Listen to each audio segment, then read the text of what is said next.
টাকা পেবে তো কেমন করছে, হাঁটতে বেশি আরাম নেই রে। হ্যালো হ্যালো, এ ভাই তোর গায়ে 500 টাকা পাবো না, খুব দরকার ছিল তো। হ্যাঁ হ্যালো হ্যালো হ্যালো, কোন রে ভাই, তোর আওয়াজ আসে না। শুনতে পাস না? হ্যাঁ হ্যাঁ, আওয়াজ আসে না। তুই একটু দূরে কোনটি যা, তো তোর আওয়াজ আসে না। থাম, শুনতে পাস না?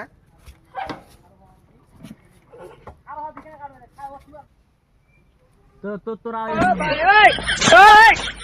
উপর দিকে তাকা, তাকা উপর দিকে। No, no, no, no. শুন না বে।